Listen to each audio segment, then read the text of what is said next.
If you're in Seattle, and you need to buy or sell a home, we'll be right there for you. Because we're the realtors that you can trust. So go to ronanddonsitdown.com.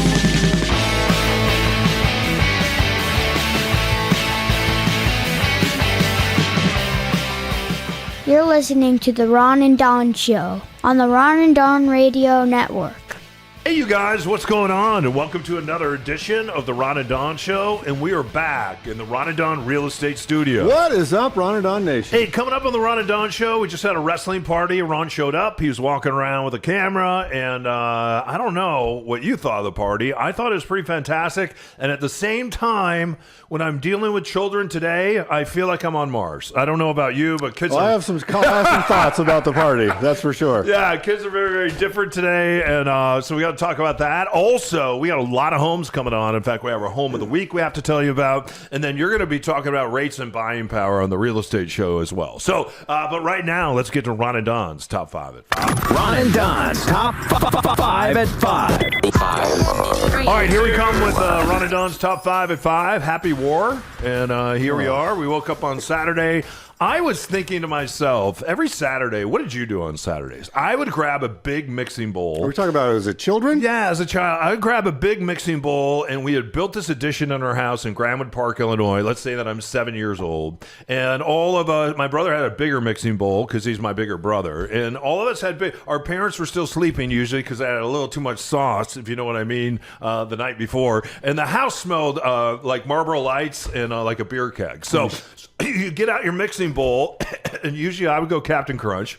My sister would go probably with the Bam Bam Petals, Fruity Pebbles, and then you'd mix some milk in there, and then you'd turn on your 3-channel TV set. And on the 3-channel TV set, we always like to watch some Tom and Jerry, love the Jetsons, and then a little later on, we would do some Zoom. You guys weren't Looney Tunes people on Zoom. Saturdays? No, we did a lot of Zoom, and then also, then every once in a while is a real treat when you would get the Partridge Family with Reuben Kincaid, and then also later on, maybe you'd get I Dream of Jeannie with Captain Healy. On Saturdays? Yeah, on Saturdays. Yeah. This is not the Saturday schedule. The That's Saturday schedule is clearly Looney Tunes out of the gate in the morning. You're in New Mexico. I'm in Chicago. So No, Looney Tunes was coast to coast. Was it? Saturday morning, Looney Tunes right out of the gate.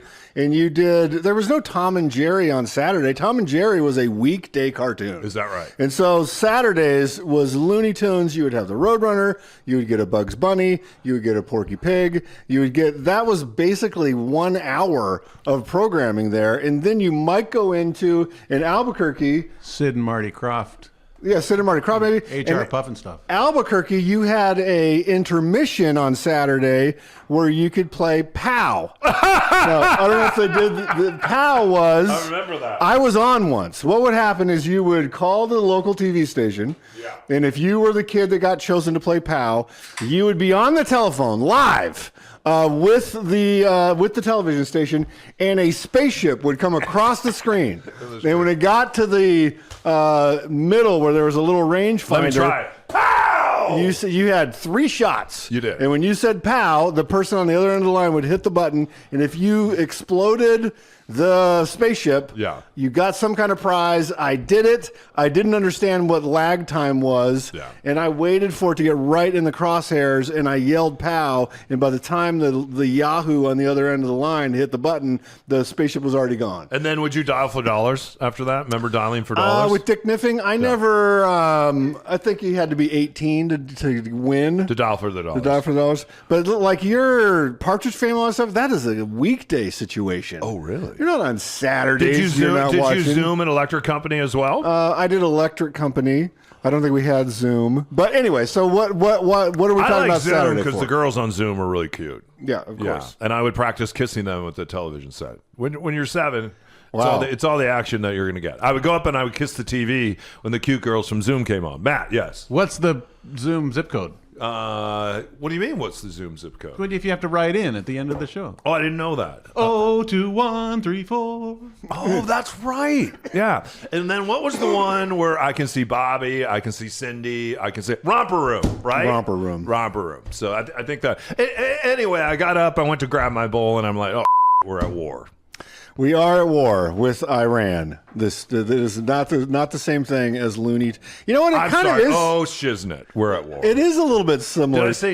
I'm sorry. Oh, shiznit. We're at war. It is a little similar to Looney Tunes now that I think about it. What are your thoughts on the war? Well, it is very similar to Looney Tunes. I try not to like. There's no value really in the podcast of going like full on political. I don't think. Yeah. Like if that's your type of podcast you're into, there's infinite number of guys that are going to scream. They're doing it from either side. Yeah. I do think that. And I'm being 100% honest here. I think the lion's share of these last two military engagements from this administration are to distract people from the Epstein files. You think so? I think the invasion of Venezuela to arrest Maduro and basically install the right-hand man of Maduro afterwards. Right-hand woman. And then this war with Iran, I think the primary reason is at the whim of Donald Trump to get people distracted from the Epstein files. I think the other thing that he has... Which really is not that different than Wile E. Coyote. Exactly. And the other thing that he has captured in this second term is the concept of emergency powers. And so whoever advised him on that, I don't know if it was Stephen Miller or who it is in this particular White House, has said, all you have to do is say emergency powers and then do the tariffs. Come up with an Say emergency. emergency powers, and then we do the invasion of Minneapolis. Say emergency powers, and we blow up a boat that may or may not have had drug dealers on it off the coast. Say emergency power. And so there are no more significant emergency powers than when the United States is at war. The thing for me is, and this is where it gets hard, I am not pro-Ayatollah. That is a terrorist state. Which Ayatollah? There's been a lot of This them. is called Khomeini. Yeah, well, that and one. So, when Ayatollah Khomeini, it was back in we were the kids. 79. And so there's no doubt that the brutal regime, genocides against his own people, like he was a horrific human being on this planet, probably one of the most brutal regimes on the planet. So I'm not defending that planet, or that regime. But if we even go back to other Republican presidents, H.W. Bush and then George Bush. I thought you were about to say H.W. Puffin stuff. Right. Because we're blending these two things together. That's kind of the motif this afternoon. So you go back to these other presidents. At least, say what you want about George Bush, and there was a lot of opposition. At least he petitioned the American people. He went to the UN. Colin Powell came out with the little vial of lemonade and pretended like it was, cake uranium. And then he went back to the UN again, and he made his case to the American people before we invaded. This is just like on a whim, and I'm sorry, but Pete Hegseth is a cartoon character. And like this guy coming out and being like, this is not about regime change, even though the regime changed, and I'm taking no questions, because why would I tell you anything that we're doing? And like, it's like, dude, what is his problem? Please watch Ron He's on doing video to just see. He goes from weekends on Fox and a DUI to now being on the War Guard, Department of War. All you need is a flag in your pocket. Oh my God! And like, and a red, white, and blue. Belt one of my buckle. favorite images in this administration was when he flew within 36 hours. Every general on the planet needs to come back to Virginia now. Yeah. And then they all leave their posts. Is this before or after the parade with the tanks from 1971? And he comes, every general that were breaking down. Every general is sitting in this auditorium, and Hegseth's up there doing his rah-rah speech. Yeah. Zero applause, zero reaction, and you could tell he had a flop sweat. We're going to get into PT, and we're going to be in shape, and I can bench press 305. It's like, what are we doing? Is that more Yosemite Sam or Foghorn Leghorn? You think it's closer to Pete Hegseth? I think he's Mr. Magoo. Here's what I don't get. So we take you back to between 1951 and 1953, right? And it's always been about the oil there. And the United States wanted to get their hands on the oil, and they wanted to get their hands on the Strait. They want the Strait. They want to be able to move. Suez Canal. Yeah.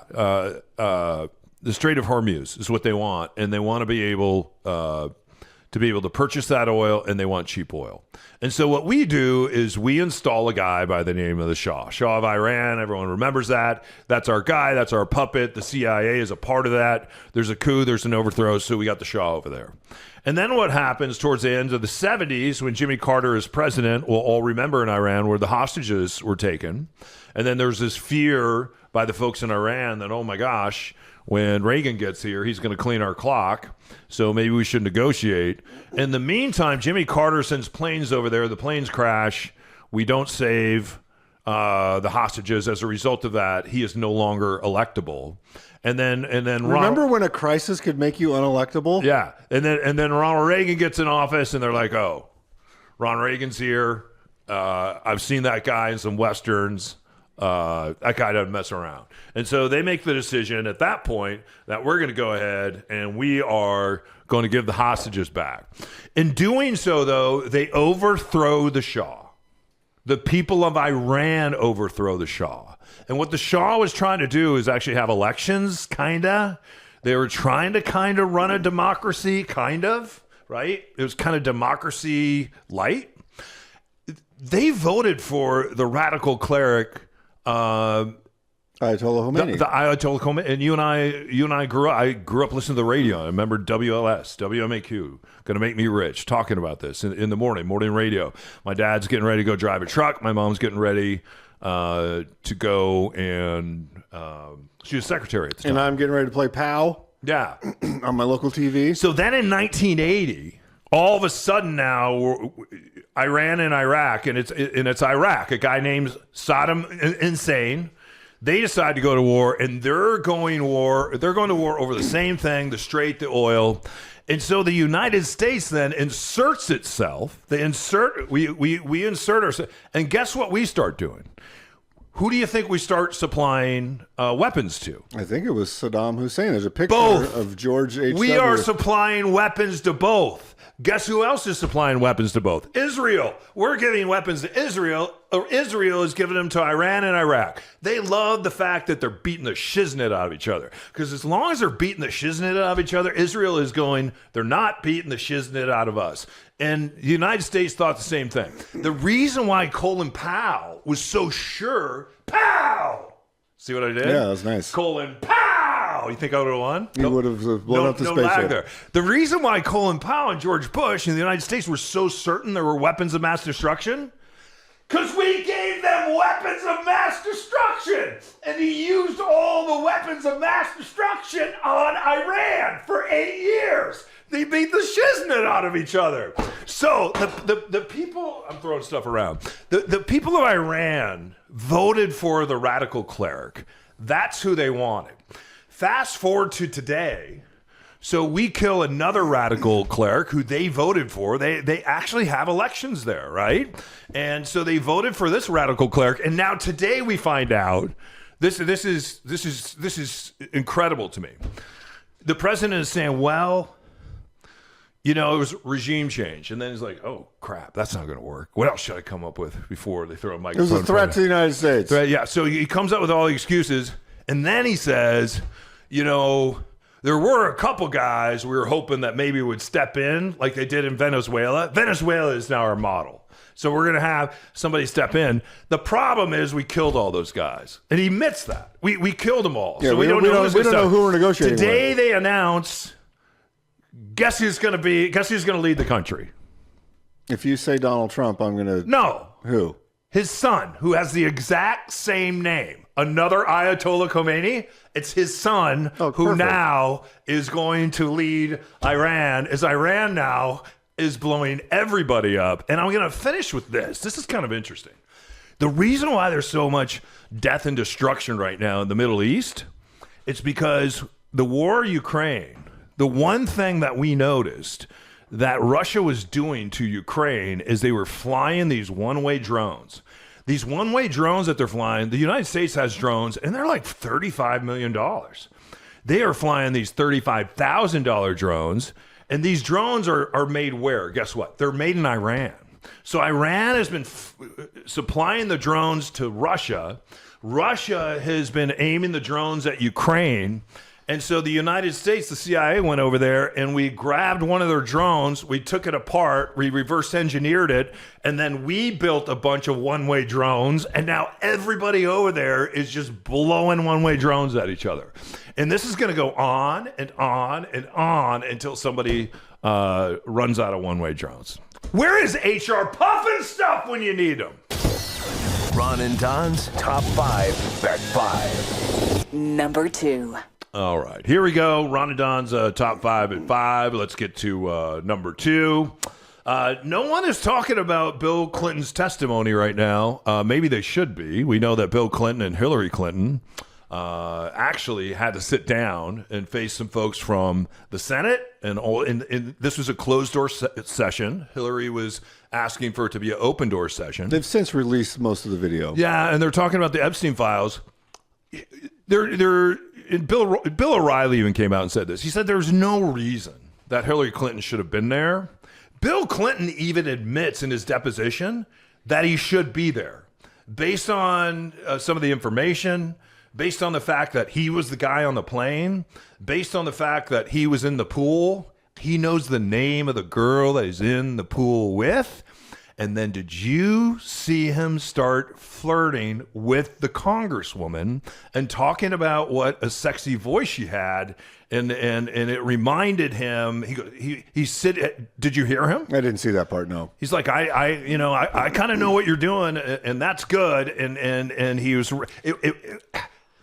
it was a little creepy. And then they asked him if he ever had a massage. Not only does he admit to the massage, he doesn't know the name of the girl.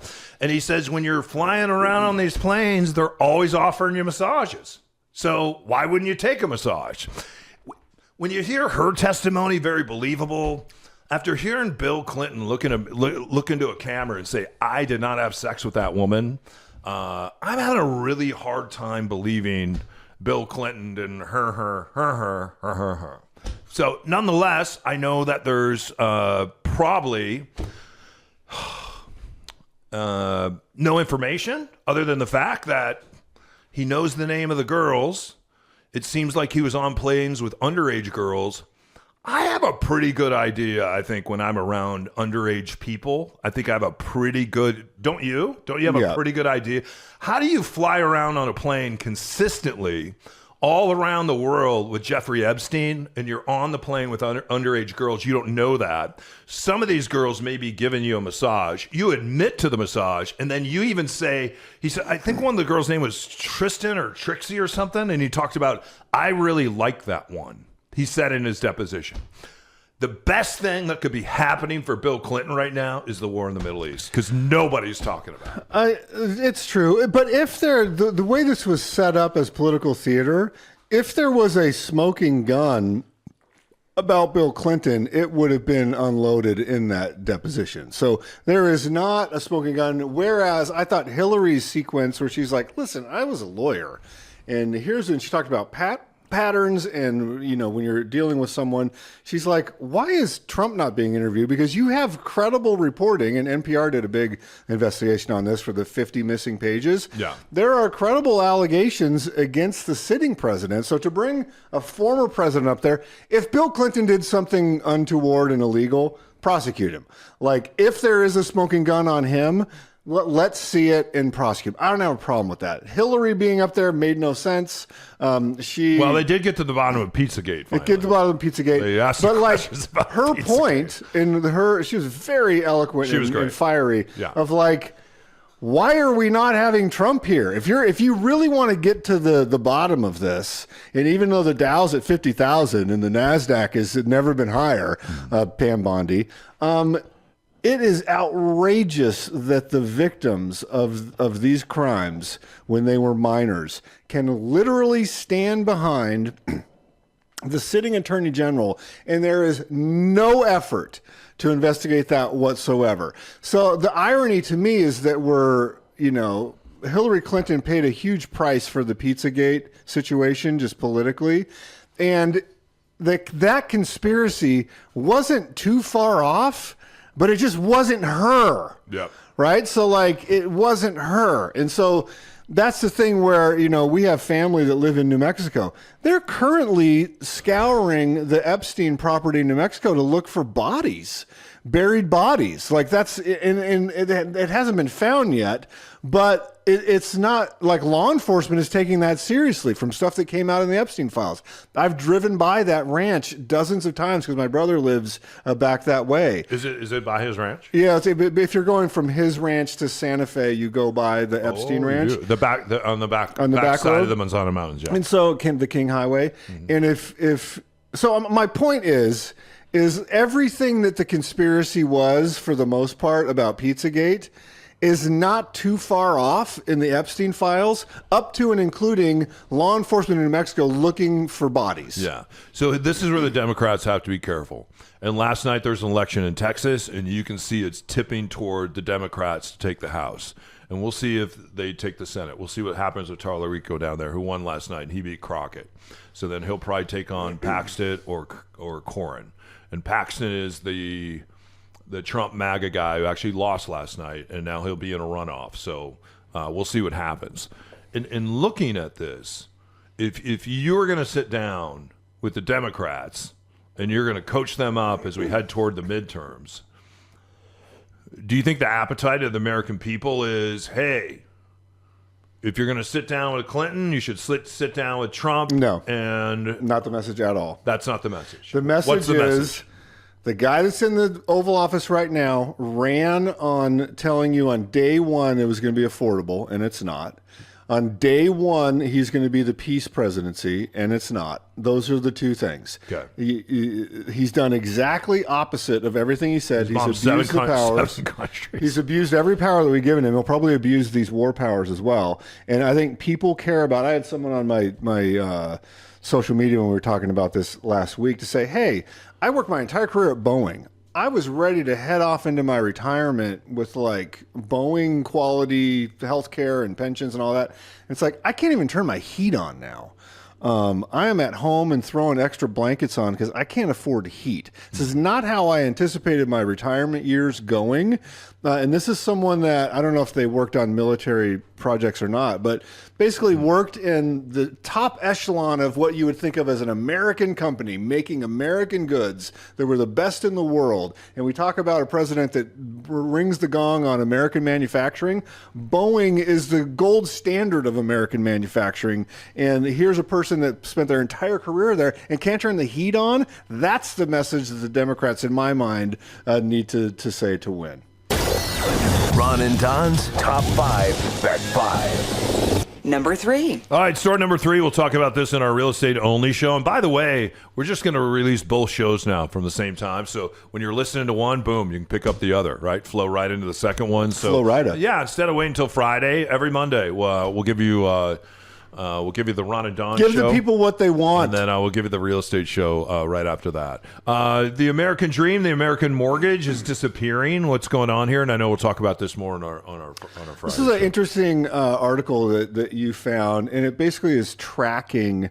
The basic metric they're tracking is mortgage applications over time. Mm-hmm. And I believe it said that it peaked in either the first Bush presidency or the second Bush presidency, and has declined every year since then in terms of mortgage applications. The interesting thing is that at that same time, you have home ownership has remained relatively steady. So it's basically if you had a home or our parents had a home, you've retained ownership. But if you're trying to do the new home, it has gone down and down.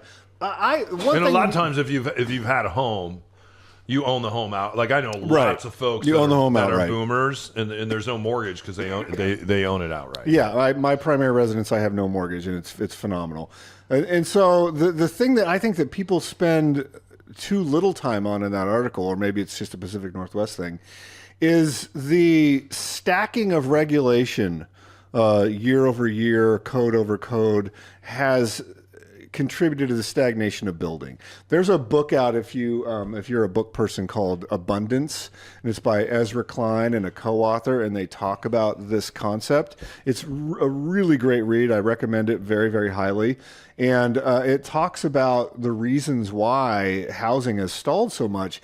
It's because builders, you can't get through regulation. Back in the day, you would have, if you were a big developer, you might spend 15, 20 cents a dollar on regulatory issues. Now it's like 50 cents a dollar, 50 cents on the dollar.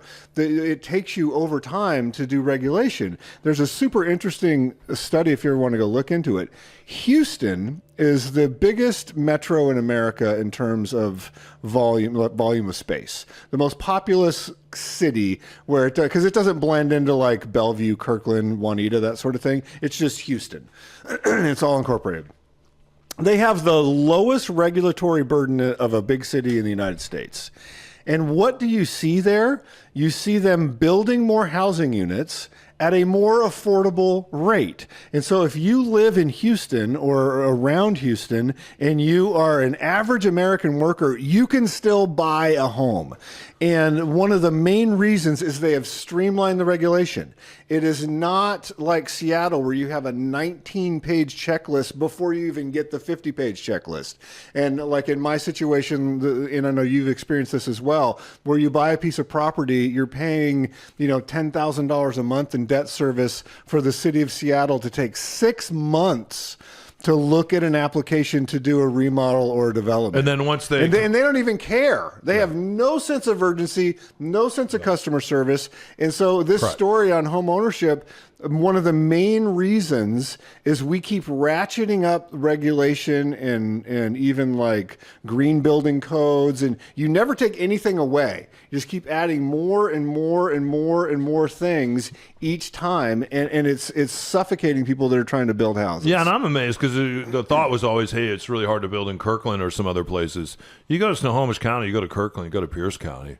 It's super easy compared to what's happening in Seattle. The other thing is this. They'll take a bunch of notes, send them back to you, and then you're on the clock. They bill you for going back and forth with their person. So not only are you paying your person, so let's say you're paying your architect or you're paying your engineer, because you're probably paying both of those, and then you're paying your construction folks as well, whoever your contractor's going to be, because that triangle's kind of working together. When they send that back to the city and the city takes notes and they go back and forth, when you get your final bill, you're paying to wait, and you're paying that city worker on the other side, you're paying them by the hour. And if you had this where plumbing inspector 1 comes out and says, why'd you do it that way? You need to correct it like this. Yeah. But then you correct it and your final plumbing guy comes out and goes, why'd you do it that way? You need to do it like this. Like, your coworker told us to do it like this. Yeah. I'm not paying a plumber again to switch it back. Can you know what grounding rods are, right? Of course. Yeah. What's a? It's a metal rod you put in the ground that will take like a lightning strike, let's say, and ground the building. Yeah. So during COVID, I was building 2 buildings. I was building a house out in Magnolia, and then I was building a backyard cottage.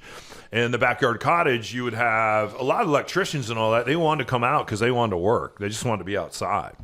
The inspectors, some inspectors would come by and some would not. Some wanted to be outside, some wanted to be indoors.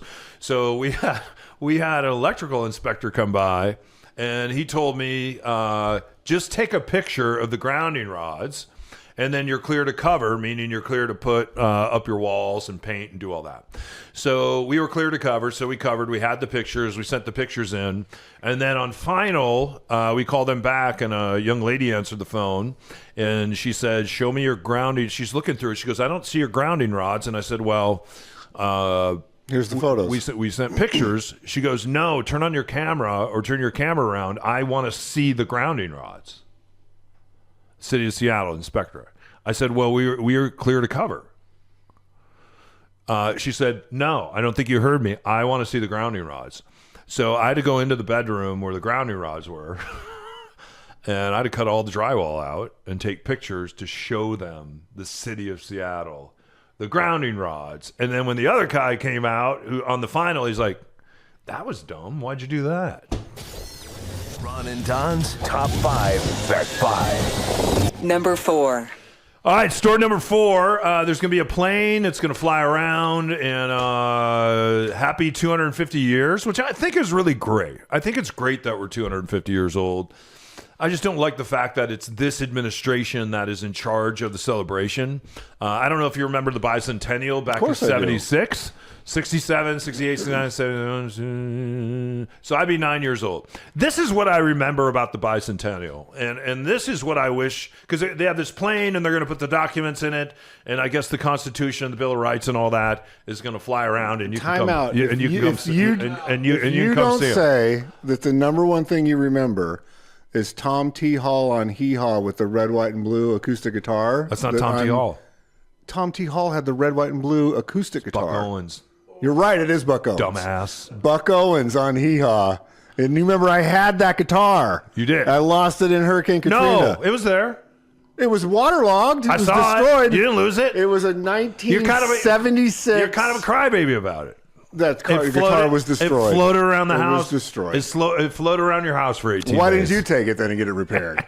That was the best part of the bicentennial. You don't even know. It was the Buck Owens guitar. guitar. You're saying it's Tom T. Hall. I thought it was Tom T. Hall. You know why I said that? Tom T. Hall. What's his famous song? I like beer. My dad right. used to love. What about C.W. McCall? What's his favorite? It's the trucking song. Eastbound and Down. No, the trucking song. I thought it was Eastbound and Down. It's Convoy. Oh, Convoy. Dude, you think you know the 70s? You don't know the 70s. Not like you do. You're 3 years younger. Right. And so you kind of know the 70s. But I mean, look at this guy over here. That's my childhood. Buck Owens. I am H.R. Puff and stuff. You know what I mean? That was the best part of the bicentennial. I am Sleesax.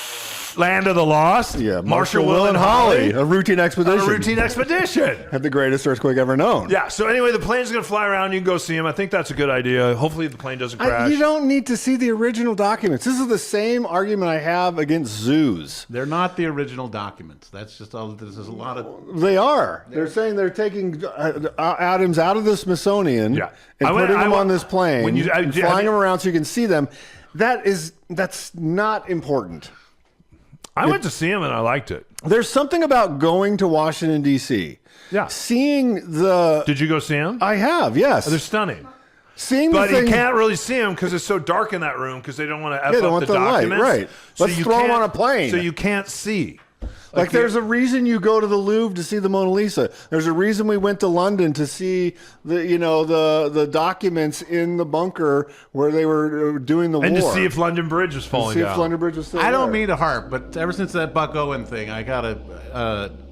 It's not like the Constitution and the Declaration of Independence. We didn't say the Declaration of Independence. They're taking original documents and putting them on the plane. It's an engraving, and it's the Articles of Association. You fly them around. Right, it's part of the Articles of the Constitution. Oaths of Allegiance. Right. Yeah. So, like, seeing that in Kansas is not the same. Stop making sense.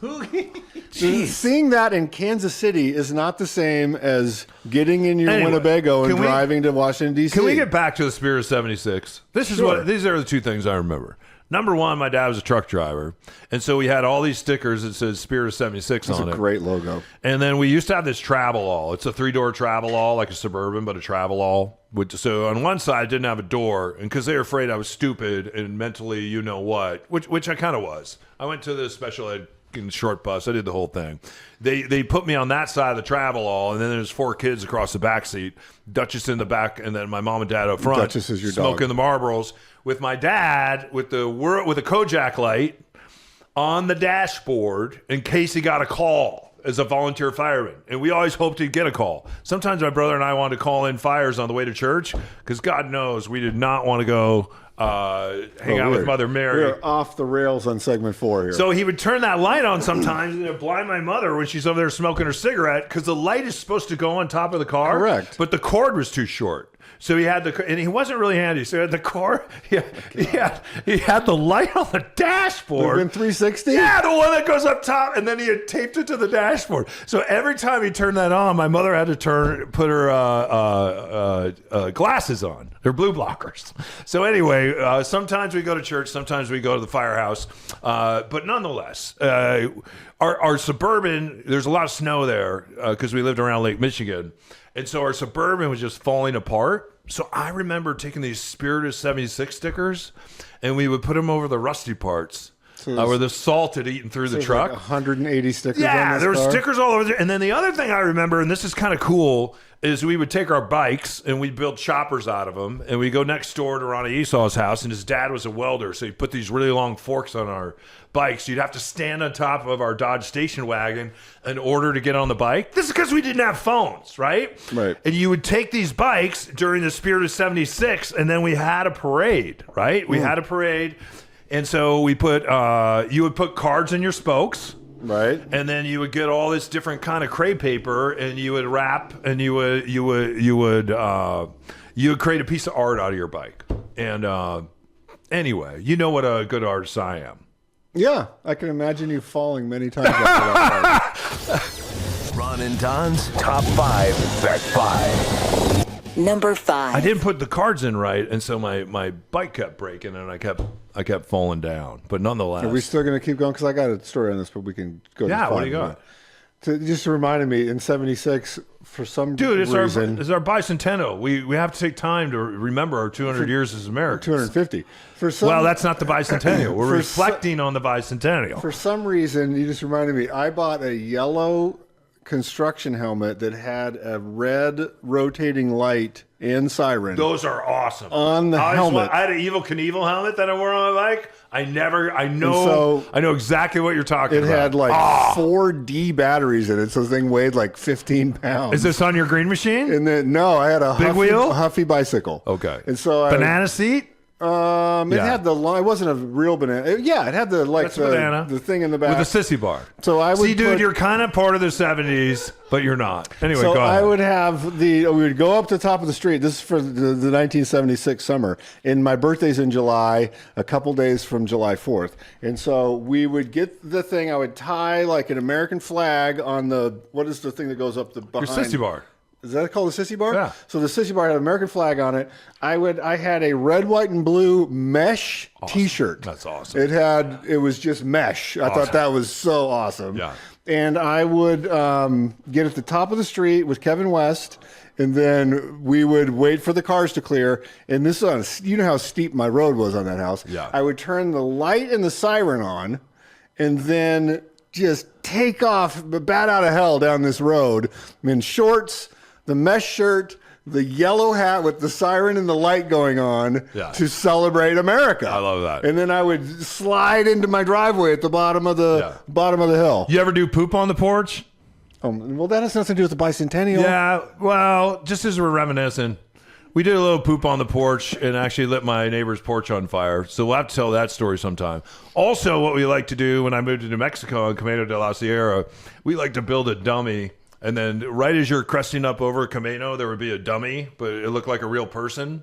And someone would come up and we would be standing on both sides, and they would come up and we would act like they hit one of our friends because you couldn't see it.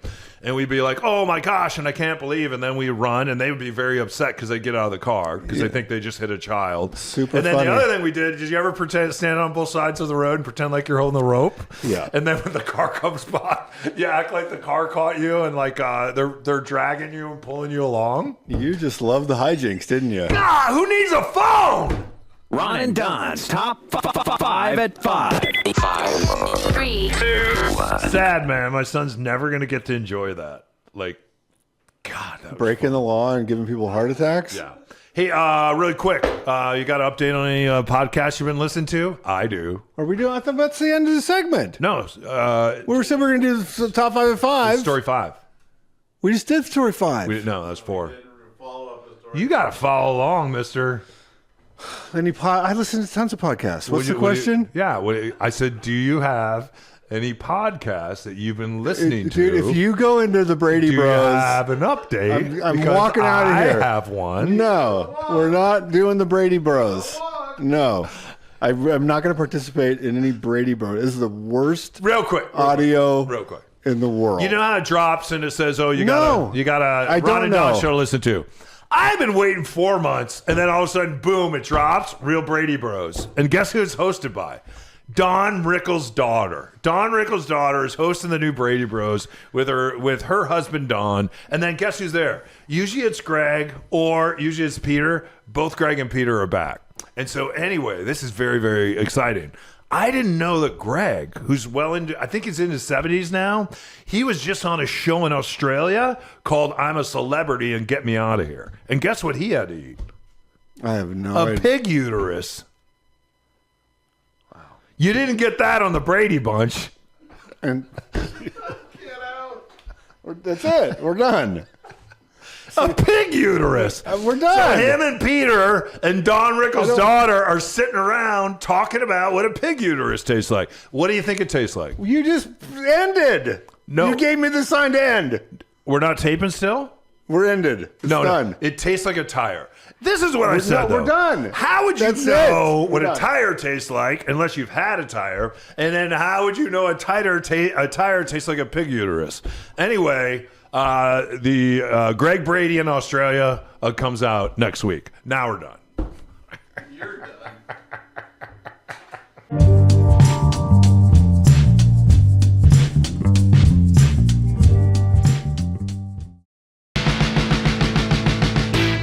If you have a friend that is ready to start their real estate journey, send them to ronanddonsitdown.com.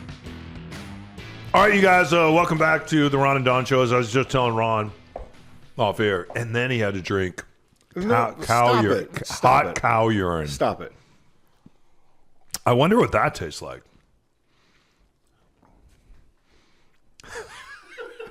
Hey, can I have I ask you a question? Are you changing the subject? My feelings are a little bit hurt. Okay, go ahead. I gave you a buddy watch. Yep. Super Bowl champion Seattle Seahawks with the 1970s flexi bracelet. Yes. You said that you liked it. I liked it. I set the time for you. Well, then it seemed like you gave me a broken buddy watch. No, the buddy watch is in perfect condition. You knew we were going to be at a social event together. Yep. And I said, you know what? I'm wearing my buddy watch because I bet Don will wear his buddy watch. Did you look to see if I was wearing it? Of course I did. I had mine on. I didn't know. You did not have your. Do you even understand? How am I supposed to Wait, do you even understand the concept of the buddy watch? How do I even know when the buddies are wearing the buddy watch? You say when we're not doing you couldn't give me a heads up? No, you don't give a heads up for the buddy watch. Look, dude, I'm almost 60. I got to watch my heart rate. So I wear a watch that watches my heart rate all the time. You don't have to wear that 24/7. The heart rate? The buddy watch. At my age, you can have a heart attack and drop dead anytime. And the buddy watch. That's not going to help you. If you're really a buddy. How is that watch going to save you from having a heart attack? Well, because you know when your heart rate's out of whack. So here's the problem with Don. And it tracks when you're sleeping and everything else. Here's the thing, the problem with Don. This is on you. You got bent out of shape. You should have called and said, you should have said. I don't have to tell you when to wear the buddy watch. You know when to wear the buddy watch. Wink and a nod, it's buddy watch night. Here's the thing. Don bitches. If you guys are coordinating what you're wearing, right? No, and, you don't have to. Wait, and you have cuddle time with Ron and Don. Cuddle time was last week. So Don bitches and moans that I had never got him a buddy watch because you saw the buddy watch that I gave another buddy. Oh, you gave him to Scott. I gave Scott a watch. Very, very expensive watch. It's a very nice watch, and I've given Michael a buddy watch. Very expensive. And so you bitch and moan that you don't get a buddy watch. Then I give you one of my favorite buddy watches. Great watch. Super Bowl champion buddy watch. Yeah. And you don't even wear it. Did you see who was wearing it? Your son doesn't even know you have this buddy watch. Oh, yeah, he does. No, he doesn't. He's wearing it to school today. Because you probably told him after I told him I showed him the buddy watch. I was sitting on the bar, and I said, hey, look at this watch. And he thought it was great. And he said, can I wear it to school? And I'm like, well, of when course did you can wear it tell to him? school. After I told him that you have one. Yeah, I didn't tell him before that. Right. So Well, you didn't tell him until after I told him. I didn't want to think, Give me the buddy watch back because you are not even doing right by the buddy All right, watch. speaking of the buddy watch and the Seattle Seahawks, let's get to the Mariners first. Does this bother you a little bit? Because people say this year, don't be afraid to say World Series and Seattle Mariners. World Series, Seattle Mariners, go ahead and say it. In the past, Mariner fans would not say it. We would whisper that. World Series. Well, we were one game away from the World Series, so we're in the top tier. The problem is... What is the problem? The Yankees and the Dodgers are outspending us in collecting talent, the talent you need to get to the World Series. Yeah. So what was the issue? What was the issue in your mind last year in those final games against Toronto? That we could play long ball, but we couldn't manufacture runs with short ball and when they started to rock our pitching staff, what happened? Yeah, they would just go through the entire staff in a game. Yeah, we were a little light in the middle of the lineup. And so, do the Mariners they could play small ball? They didn't need to sit there and launch home runs. If we didn't have the home run in a game like that, we were in trouble. And you could see when the Dodgers played Toronto that they were both those teams were able to do that. So, right, and so the manufacturing runs. Los Angeles goes out because they're owned, got like hedge fund guys, and they say, I don't care about the luxury tax. And Magic Johnson from the Magic Hour. Right, and so greatest TV show ever.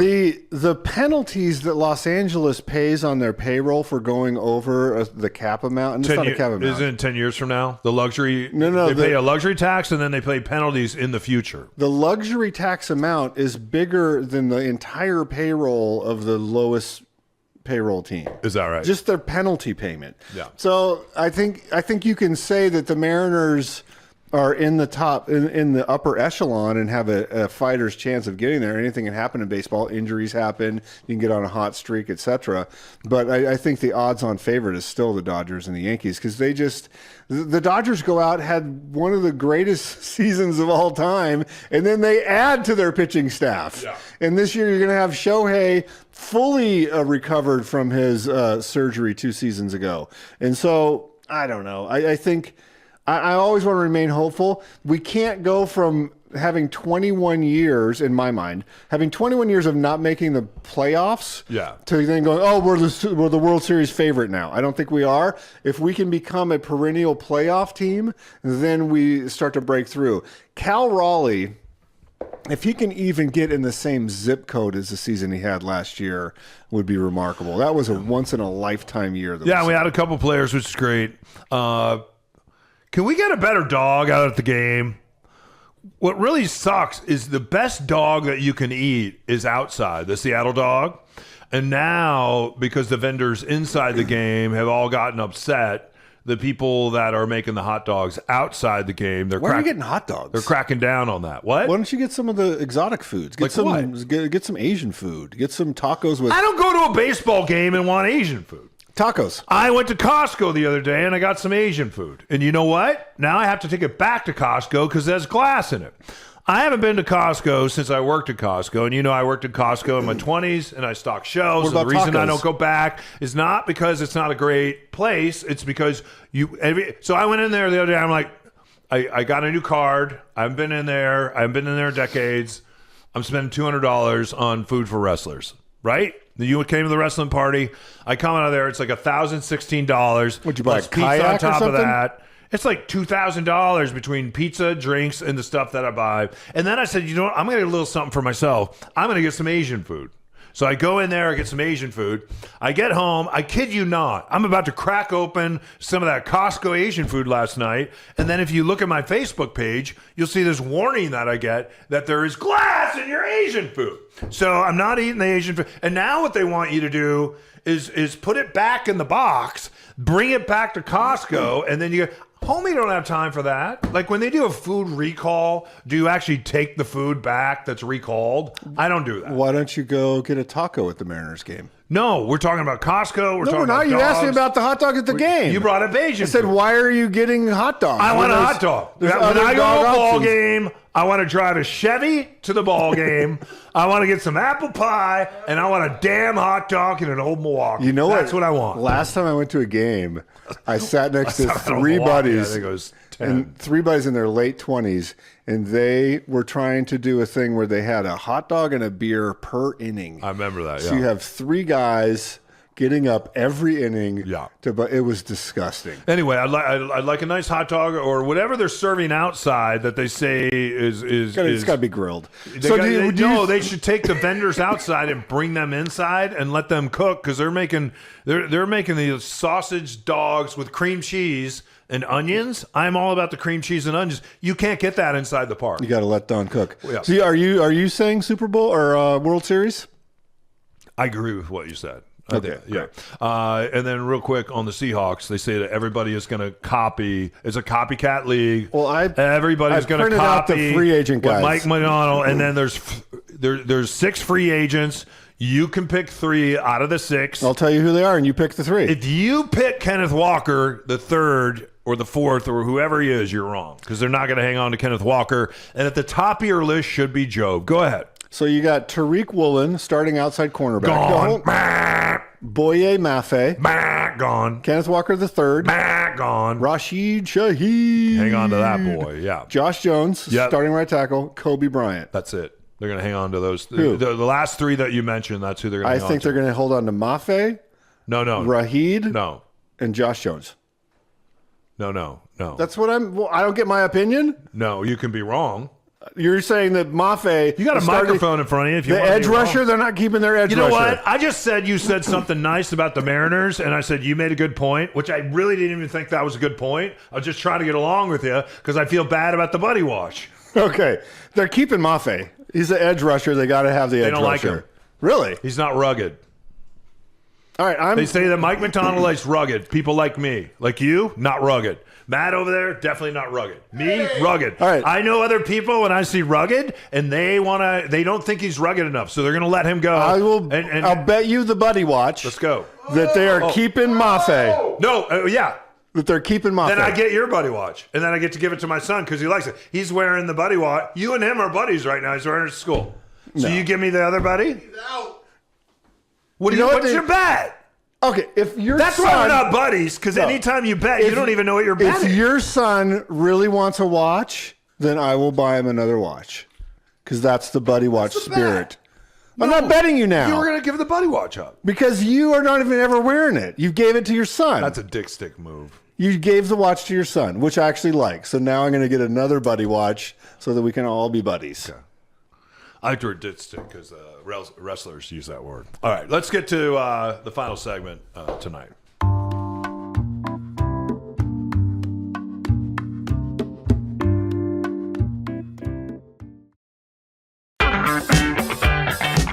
Thanks for being a part of the Ron and Don Nation. Subscribe to the Nation News at ronanddonsitdown.com. A behind-the-scenes look at everything Ron and Don. All right, you guys, welcome back to the final segment of the Ron and Don Show. Don't forget, if you need us, as you heard in the commercial there, ronanddonsitdown.com, whether you're buying, selling, or investing. We want to sit down with you today and have a conversation. You're going to make more money if you plan things out, if you put things on the calendar, and if you have a strategy. A lot of times people decide to sell, but then they spend way too much money on their home, and they don't get the money back. You only spend money on your house. If you spend $1, you get $2 back. You don't sit there and just spend a bunch of damn money on a bathroom or a kitchen that you don't need to do. Sometimes what you can do in a kitchen is get a new appliance package. Paint the cabinets, leave the ones that are there, put new pulls on them, some new lighting. It looks like a brand new kitchen, and yet you didn't spend $100,000. Maybe you spend like 10 grand. Sometimes you can get grand. a Tom T. Hall and Buck Owens poster and then like an old Milwaukee as neon sign. Put that in the basement with some wood paneling. Yeah. Bam. ronanddonsitdown.com. Don't forget, coming up right after this, you hear the Real Estate Show, and we'll talk about Ron and Don's Home of the Week, which is in Covington, Washington, you guys. It's a one of a kind. It's a unicorn. I can't wait to tell you about it. Ron, let's talk about the wrestling party. You showed up with your camera in hand. I don't know if you've been around. Like, I've not only been around my son and his friends, but I was around the football team a lot last year. I'm thinking about doing some coaching, actually, with the team this year. I've been asked to come coach, which... What position? What's that? What position? I don't know, man. I'm sure on the defensive side of the ball and probably linebackers is what I'm thinking. But I got to get some coaches shorts. Some of those bike coaches shorts. And what are the name of the coaches shoes that are spot coaches? Belts. The spot builds. You got to get some spot builds. And then you do have to get blue blockers or some sunglasses that say champion on the side. You have to have a visor. And then it's a non-whistle team. You could do what they do in I don't know if I can do that. And I told Coach the other day, the head coach, I said, the reason why the kids are jumping off sides all the time because you're non-whistle at practice. You should be using the whistle so they get used to the whistle and they're whistle trained. And he thought I made a good point. So far, it's a non-whistle team, and you know I like to whistle. Did you see Ted Lasso? Because Roy Kent didn't like whistle. He would just go, whistle! Whistle! You could do that. Yeah. Anyway, your thoughts on the wrestling party. We had about 85 kids. We had a great time. They went through 20 pizzas, 100 ice cream bars. Off the pizzas? Oh, yeah. They rolled a lot of pizza. They rolled through all that. I had a realization, and this is a little bit, makes me sad and proud at the same time. This was the first time where I realized your son could now take me at most athletic endeavors. I knew you were going to bring it back and make it about you. No, because like even when we coach flag football. That's why I'm not your buddy. Go ahead. So like I could probably take him in golf. And I may... You're making this about destroying a 15-year-old and you're comparing I'm saying, your athletic prowess to my kid? This is from the guy that takes pictures of selfies looking in the mirror at the gym? I do it all the time, too. So, like, I could take him in golf because that's more of a hand-eye coordination game. I could probably compete with him in volleyball. He's actually pretty good in golf. But go ahead. You should see him at Top Golf. It's pretty good. Like in football, when we were doing flag football, it's like I could push these kids around. Like, well, they were sixth graders. I know. That's what I'm saying. Like in my mind, I was like, I could push these kids around. I could run a route. I could run a fade route. You could let Ron cook on this flag football team. Sixth graders. I know. You were comparing yourself to sixth graders? You weren't? I do the exact same thing. Right. Yeah. So now, though. Yeah. Now, when I was with these high school kids, I was like, when's the tide going to turn? I was like, if I had to wrestle any of these kids, they would kick my ass right now. What about the girls? Girls probably too. The captain is a girl. I think she finished 7th in state.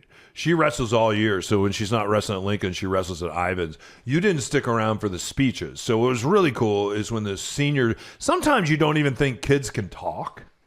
Like, some of them you've never even heard talk, let alone say anything wise. I think they're nonverbal. You're like, what the hell is going on in there? Hello, McFly. Hello? There was 27 wrestlers, seven of them are girls. No, not 7, 4 are girls. The seniors got up and spoke, and boy, did they say some profound things. It was very moving. It was before we get all moved and teary-eyed. Hold on. Do you think you could take all the kids on the wrestling squad? Absolutely, yeah. Still? Of course. Even the seniors? Everyone. Without having a heart attack? I'd beat the coach's ass. Okay. And you can tell Coach Harris I said that. I don't think you'd beat Coach Harris. Oh, I would. Technique-wise, he could kick your butt. I would tackle him. That doesn't matter. Once you're tackled, doesn't matter. That's it. So you still think? Are you allowed to use fists? Not in wrestling, no. No, I don't. I'm saying like a fight. No, we're doing a sport. I thought you were saying a fight. No, a sport. Oh. Do you think you could pin every one of those wrestlers? You know what? In there? I'll call him up and see if we want to go 6 minutes. He's a big boy. Coach Harris. I would pay money to see that, and he would kick your butt. There's one kid there. Did you see the kid with the mechanical leg? Yeah. His name's Campbell. It's not mechanical. Like he had surgery, and he's rehabbing his surgery. He blew out his ACL. He's going to Duke on a wrestling scholarship. He has a full ride. That kid would have won state. He'd smoke you. And he... Gunner would smoke me right now. He's 225. And the coaches... I would have a good The coaches are actually NCAA wrestlers. Campbell can beat all of them as a high school kid. He's a very, very... I would have... And then the girl that's there... I don't know if I could. I don't know if I could beat her. She's a very, very good wrestler. And she's their captain, and she beats all the boys. I'd have a competitive first period with your son just because I've watched the tape. Yeah. But then he would out-endurance me. We had a fight one time where we were in Arizona, and you beat up a little girl. Do you remember that? It wasn't a little girl. She's a professional MMA fighter. Did she beat the shiznit out of you? No, she kept kicking me in the shin, so I punched her, which was allowed. It was in a ring. It was sanctioned. We had gloves on. Oh, I wailed on her. I forgot that. I still have injury in my shin from that. You didn't like it because she kept going over and kicking you. She kept doing this MMA kick. She was slapping you with her foot. Just slapping you. Oh, it was pain. I still have an injury in my shin. You used to make it sound like it's like a 5-year-old girl. This was a state Why champion. did we do that? We were doing a morning show in Arizona. A state champion. We were in a ring. Why did we do that? Because she was the state champion. Why were you fighting her, though? I don't remember why, but it was... Were we doing it for charity or something? I think it was for charity. Yeah, man. She was tough. You were going to be nice to her. Yeah, I was going to be like exhibition. Then you found out that she wasn't going to be nice. And It wasn't an exhibition anymore. Yeah, because she started inflicting pain. I was like, oh, okay, you want to really do this. So basically picked her up, threw her in the corner, and started wailing on her. Yeah, you beat up a child. She wasn't a child. Anyway. But that's your thoughts on the wrestling thing. No, it's good to see the kids. You could beat most of the kids, but not No. I could not beat most of the kids, I don't think. The spread was nice. The pizzas were a little underdone, I think, from Pagliacci's. I expect more out of Pagliacci's. I think they were rushing the pizzas out the door. I think they could have put them in the oven a little bit longer. It's like $1,000 a pizza. Do you think they were properly cooked? Because I paid for them. Do you think they were properly cooked? I don't know, because I didn't have any. I saw you. I knew you were going to say that, and I saw you have a piece of pizza. You didn't see it. Take it back. You didn't see it. You always say that, and I watched you. Bros don't do that. I watch you. Buddies bros wear the watch. Are they buddy watches or bro watches? Buddy watches. Bros. It was fun. I will tell you, when I listen to the Brady Bros, their podcast, the real Brady Bros, they don't fight like this. Peter and Greg get along. So I expect next time you straighten out your act. So, Matt, anything you'd like to say before we go? I did have 4 of the salted caramels. Were they good? I was like, I should take these home. And I was like, I shouldn't take these home because I would eat the entire those are Costco. Those are from Costco. They're so good. What I did is all the candy that was left over, I just handed big thing, and kids were like, "Really?" And I just kept handing because I always overspend on everything because I'm afraid. I'm afraid of not having enough stuff, so I always have too much. You had my 2 kryptonites: the peanut butter filled pretzels. Oh yeah. And the salted chocolate covered caramels from Costco. I would crush both those bins in like a week, and I would gain like 15 pounds. Like they're so good. Yeah. Anyway, I gotta go because I gotta take my Chinese food back to Costco. I guess. Do you think Costco people probably? There's Costco person. They probably really do that. Go back. You should take it back. It's probably like $30. You get like $40 back. Yeah, you should. You stand in line, and anyway. Hey, you guys, we got to go. Tell the people how they can get in touch with us. You can reach out to us, ronanddonsitdown.com. We've been doing, it's been interesting. We have some folks we've been working with for years that are finally deals coming to fruition. We have some folks that are jumping in to do stuff right away. So reach out to me. We can send you a buyer's playbook, seller's playbook, do a sit down. It's free of charge. We'll come up with a plan for you. Not every single sit down ends up in business. There are some times where we just give you our best advice and we don't end up doing the deal. Yeah. And you know what we're really great at? Are homes that have been well lived in, that have deferred maintenance. Maybe a dog, like I'm going to see a home Saturday where 5 dogs have lived in that home. And sometimes dogs do whatever they want in a home. So anyway, the important thing is to not be ashamed about it. People live in homes. Don and I have. Sometimes you inherit a home from your parents or grandparents. Do you remember? They can be in pretty rough shape. Are you going to talk about the horses? We had the house with a pony inside the house. We had to. Ron and I were cleaning carpets. We were throwing newspapers, cleaning carpets. Going to the University of New Mexico, and then we got in the house. We got a call. Rainbow Carpet Cleaning was the name. So we pull up, and there's a horse staring at us from a Dutch door. Yeah.